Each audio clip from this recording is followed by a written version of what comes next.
WB SSC group D যে practice set আমি করাচ্ছি, আজকে কিন্তু আমাদের 26 নম্বর সেট। এর আগে 25টা সেট আমি করিয়েছি। তোমরা যদি চাও তো রিভিশন করার জন্য শেষ মুহূর্তে অবশ্যই এই 25টা সেটকে রিভিশন করতে পারো। আর আজকে আমাদের 26 নম্বর সেট, যেহেতু সামনেই পরীক্ষার টাইম নেই। চলো আমরা এখানে কি আছে কোশ্চেনগুলো একটু দেখে নিই। প্রথম দেখো, এক দাগের কোশ্চেন, ভারতের প্রথম পারমাণবিক কেন্দ্র কোনটি? দেখো প্রথম কোনটা হবে, তোমরা মনে মনে ভেবে নাও উত্তরটা কী হবে। ভারতের প্রথম পারমাণবিক কেন্দ্র যেটা হবে সেটা কিন্তু তারাপুর, মানে অপশান এ হবে। 1969 সালে মহারাষ্ট্রে এটা কিন্তু প্রতিষ্ঠিত হয়েছিল। আর ট্রম্বেটা কোথায় অবস্থিত? ট্রম্বে কিন্তু মহারাষ্ট্রের মুম্বাই অবস্থিত। আর একটা আছে দেখো কলাপক্কম বা কালপক্কম বলে কিন্তু অনেক জায়গায়, যাই হোক এটা কিন্তু তামিলনাড়ুতে আছে। আর নারোরা কোথায় আছে? উত্তরপ্রদেশে। এই স্থানগুলো কিন্তু জিজ্ঞাসা করা হয় পরীক্ষায়, তোমরা প্রিভিয়াস ইয়ার দেখতে পারো, দেখবে এই স্থানগুলোকে কিন্তু জিজ্ঞাসা করা হয়েছে। যেমন নারোরা পারমাণবিক বিদ্যুৎ কেন্দ্রটি কোথায় অবস্থিত, তখন বলতে হবে যে উত্তরপ্রদেশে অবস্থিত। এরকমভাবে আমি সবগুলি বলার চেষ্টা করলাম। চলো 2 নম্বর কোশ্চেন, ভারতীয় ফুটবলের প্রাচীনতম টুর্নামেন্ট কোনটা? প্রাচীনতম টুর্নামেন্ট কোনটা বলেছে ভারতীয় ফুটবলে? দেখো এখানে ডুরান্ড কাপ আছে, আইএফ শিল্ড আছে, আর হচ্ছে আই লিগ আছে এবং আইএসএল আছে। খুবই ইম্পর্টেন্ট একটা কোশ্চেন। যেহেতু প্রাচীনতম টুর্নামেন্ট বলেছে তাহলে কিন্তু এটা হবে ডুরান্ড কাপ কিন্তু হবে। ডুরান্ড কাপ কিন্তু 1988 সালে কিন্তু সিমলায় প্রথম চালু হয় এই ডুরান্ড কাপটা, বুঝতেই পারছো। 3 দাগের কোশ্চেনে দেখো, কলকাতার কাছে ঘুষুরিতে ভারতের প্রথম কার্পাস বস্ত্রবায়ন শিল্পটি কোন বছর স্থাপিত হয়? কলকাতার ঘুষুরিতে স্থাপিত হয় 1818 সালে। প্রচুরবার পরীক্ষায় আসে কোশ্চেনটা। 1818 সালে কিন্তু স্থাপিত হয়। মুখ্য নির্বাচন মহাধ্যক্ষ নির্বাচিত হন কীভাবে? মুখ্য নির্বাচন মহাধ্যক্ষ নির্বাচিত কীভাবে হন? না, এটার উত্তর হবে কিন্তু তোমরা ভেবে নাও আগে মনে মনে, অবশ্যই রাষ্ট্রপতির দ্বারা নিয়োজিত হয়, মানে অপশান সি কিন্তু আনসার হয়ে যাবে। তারপরটা তোমরা যদি দেখো নির্বাচন কমিশন আমরা জানি 324 নম্বর ধারায় আছে, ওই 324 নম্বর ধারা অনুযায়ী কিন্তু হয়ে থাকে। 5 দাগের কোশ্চেনটা দেখো, শ্রেণীকক্ষে কোনো বিষয় উপস্থাপনের জন্য নিম্নোক্ত কোন সফটওয়্যারটি সবচেয়ে বেশি প্রয়োজন? দেখো এটা কিন্তু সকলেই বলতে পারবে একটু বুদ্ধি খাটালে, কারণ আমরা জানি যে প্রেজেন্টেশন কিন্তু তৈরি করা যায় মাইক্রোসফট পাওয়ার পয়েন্টের মাধ্যমে, আর প্রেজেন্টেশন করে সেগুলো প্রেজেন্ট করা যায় সহজেই মাইক্রোসফট পাওয়ার পয়েন্টের মাধ্যমে। আর অপশান সি কিন্তু এই, তোমরা তো সকলেই জানো পাওয়ার পয়েন্টের মধ্যে ছবি থেকে আরম্ভ করে সমস্ত কিছু নিয়ে কিন্তু স্লাইড প্রস্তুত করা যায়। অপশান সি কিন্তু আনসার হয়ে যাবে।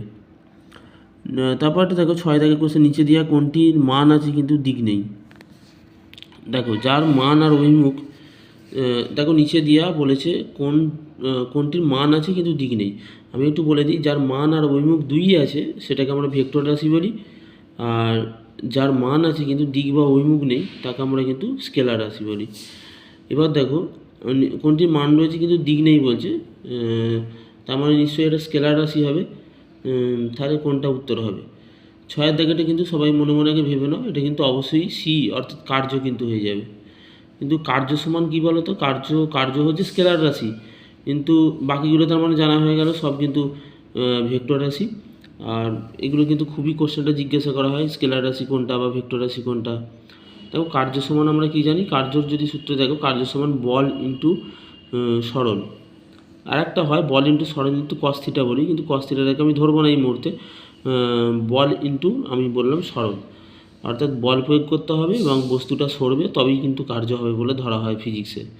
তোমরা পরবর্তীকালে এগুলো নিয়ে ডিটেলস ক্লাস চাইলে তোমরা অবশ্যই পাবে। তোমরা যদি বলে থাকো তোমাদের প্রয়োজন হলে পরবর্তীকালে জানাবে রেলওয়ের জন্য, তাহলে কিন্তু আমি অবশ্যই এগুলো কিন্তু আলোচনা করব তোমাদের ডিটেলস। তারপর দেখো এবং ম্যাথ সমস্ত ফিজিক্সে যেগুলো আছে করাতে পারবো তোমাদের জন্য। দেখো নিচের দেয়া কোনটির মান রয়েছে কিন্তু দিক নেই, এটা কিন্তু তাহলে কার্য হয়ে যাবে। আর কার্য বললাম, কার্য সমান কি বল ইন্টু সরণ।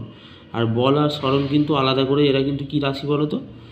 বল আর সরণও কিন্তু তোমাদের কিন্তু হয়ে যায়, কার্যটা তো স্কেলার রাশি, ওরা কিন্তু ভেক্টর রাশি হয়ে যায়। দেখো এখানে রয়েছে সমান দিয়ে শুরু হয়, কোথায় বলো? এটা এক্সেলে শুরু হয়, আমরা এক্সেলের ফর্মুলাগুলো কিন্তু করি, দেখছি যে সমান দিয়ে শুরু করে তারপর এভিজে C9 থেকে C19। এখানে এভিজেটা কী? এভিজেটা কী এখানে এটা জিজ্ঞাসা করেছে। 7 দাগের কোশ্চেনে দেখো এভিজেটা কিন্তু একটা কি ফাংশান, অপশান এ হয়। লোকমান্য নামে কাকে অভিহিত করা হয়? লোকমান্য নামে কাকে অভিহিত করা হয়? লোকমান্য নামে কিন্তু অভিহিত করা হয় বালগঙ্গাধর তিলককে। দেখো 9 দাগেটা দেখো, আড্ডা লোকনৃত্যের সাথে যুক্ত, আড্ডা লোকনৃত্যের সাথে যুক্ত কোন রাজ্য? আচ্ছা 9 দাগেটা কী হবে? সবাই আনসার করেছো হয়তো, এটা কিন্তু হিমাচল প্রদেশ হবে। হিমাচল প্রদেশের রাজধানী কিন্তু আছে, আমরা হিমাচল প্রদেশের রাজধানী বলতে পারবে কেউ? ভাবো, হিমাচল প্রদেশের কিন্তু দুটো রাজধানী আছে, অনেক সময় জিজ্ঞাসা করা হয়, সিমলা আর হচ্ছে ধর্মশালা। ধর্মশালাটা হচ্ছে শীতকালীন রাজধানী আর সিমলাটা হচ্ছে গ্রীষ্মকালীন রাজধানী। আর হিমাচল প্রদেশের আর একটা নাম আছে, একে দেবভূমি বলা হয়। ঠিক আছে, তাহলে এখানে কিন্তু আমরা 9 দাগেতে উত্তর কী পেলাম? বিটা পেলাম, মানে হিমাচল প্রদেশ। চলো 10এরটা দিই। নাগার্জুন সাগর বহুমুখী প্রকল্প বাঁধ নির্মিত কোন নদীর উপর অবস্থিত? খুব ইম্পর্ট্যান্ট কোশ্চেন একটা। কোন নদীর উপর দেখা যায় নাগার্জুন সাগর? এটা কিন্তু অনেকে গুলিয়ে ফেলে। 10 টাকা তো অবশ্যই উত্তর হবে কৃষ্ণা। কিন্তু দেখো অনেকে কিন্তু এটা গুলিয়ে ফেলে যে কী হবে, কৃষ্ণা কিন্তু উত্তর হবে। আর পৃথিবীর বৃহত্তম, এটাকে বলতে পারি কৃষ্ণা। এই যে নাগার্জুন সাগর বাঁধ, এটা কি? এটা আসলে পৃথিবীর বৃহত্তম মেশনারি বাঁধ। ঠিক আছে, পৃথিবীর বৃহত্তম মেশনারি বাঁধ বলে তখন কিন্তু আমরা এটা বলতে পারব। নেক্সট দেখো, কোন অঞ্চলে তপশিল অন্তর্ভুক্ত অঞ্চল ঘোষণা করার ক্ষমতা রাখেন? কোনো অঞ্চলকে তপশিল অন্তর্ভুক্ত অঞ্চল ঘোষণা করার ক্ষমতা রাখেন কে? আচ্ছা 11টা কিন্তু উত্তর হবে। তোমরা দেখো রাষ্ট্রপতি কিন্তু এই অধিকার, মানে এই ক্ষমতাটা কিন্তু রাখতে পারেন। দ্বিতীয় চন্দ্রগুপ্ত কোন ধর্মের পৃষ্ঠপোষক ছিলেন? 12টা দেখো, দ্বিতীয় চন্দ্রগুপ্ত কিন্তু বৈষ্ণব ধর্মের পৃষ্ঠপোষক ছিলেন। দ্বিতীয় চন্দ্রগুপ্ত কিন্তু কয়েকটি নাম আছে, যেমন দেবরাজ বলি, দেবর্ষি, বিক্রমাদিত্যটা আসে অনেক সময়, মনে রাখতে পারো চাইলে। 13 দাগের কোশ্চেনে দেখো, সাইমন কমিশনের প্রতিবেদন আবর্জনা স্তূপে নিক্ষেপ করা হয়েছে, এই কথাটা কে বলেছিলেন? সাইমন কমিশনের প্রতিবেদন আবর্জনা স্তূপে নিক্ষেপ করা হয়েছে, এই কথাটা কে বলেছেন? 13 দাগের তো উত্তর হবে কিন্তু, দেখো তোমরা ভালো করে, এটা কিন্তু বলেছিলেন শিবস্বামী আয়া, মানে অপশন বি কিন্তু উত্তর হবে। তোমরা আমাকে একটা কথা বলো তো, যে সাইমন কমিশন কবে ভারতে এসেছিলো? তোমরা এটা কিন্তু কমেন্টে লিখে জানাতে পারো যদি চাও। সাইমন কমিশন ভারতে কবে আসে? চলো 14 নাম্বারটা দেখি। 14টা দেখো, যে জল দূষণের ফলে দাঁত আর হাড়ের দুর্বলতার রোগকে কী বলে? দেখো জল দূষণের ফলে দাঁত আর হাড়ের যে রোগ হয় সেটাকে কিন্তু আমরা ফ্লুরোসিস বলি, ফ্লুরোসিস বলা হয়, ফ্লুরোসিস। সিলিকোসিস যেটা আছে এটা কিন্তু সিলিকনের জন্য হয়, ক্লোরিনেক্লোরোসিস। নেক্রোসিসও কিন্তু একটা রোগ, তোমরা জানলে কিন্তু বলতে পারো নেক্রোসিস কিসে হয়। ভারতের জাতীয় গ্রন্থাগার কোথায় অবস্থিত? 15 দাগেরটা দেখো, ভারতের জাতীয় গ্রন্থাগার যেটা, এটা কোথায় অবস্থিত? এটা কিন্তু কলকাতায় অবস্থিত। অপশান এ কিন্তু আনসার হয়ে যাবে। আয়তনের তথ্য অনুসারে কিন্তু এটি পৃথিবীর বৃহত্তম, মানে আয়তন যদি দিক থেকে দেখো আর তথ্যের দিক থেকে দেখো, কলকাতা ন্যাশনাল লাইব্রেরি যেটা আছে, হ্যাঁ, এটা কিন্তু বৃহত্তম। 16 দাগেরটা দেখো, সৌরজগতে কোন গ্রহ যা পূর্ব থেকে পশ্চিম দিকে ঘোরে? কোন গ্রহ পূর্ব থেকে পশ্চিম? খুবই সহজ একটা কোশ্চেন বলো। অপশান ডি কিন্তু শুক্র হবে। এখানের মধ্যে যেহেতু তোমরা অন্য গ্রহকে পাবে, কিন্তু এখানে শুক্র কিন্তু আনসার হবে। পথের পাঁচালী ফিল্মের সঙ্গীত পরিচালক কে? 17টা বলো। 17 কিন্তু অপশান হয়ে যাবে, পথের পাঁচালী হচ্ছে সি হবে, মানে হচ্ছে রবিশঙ্কর।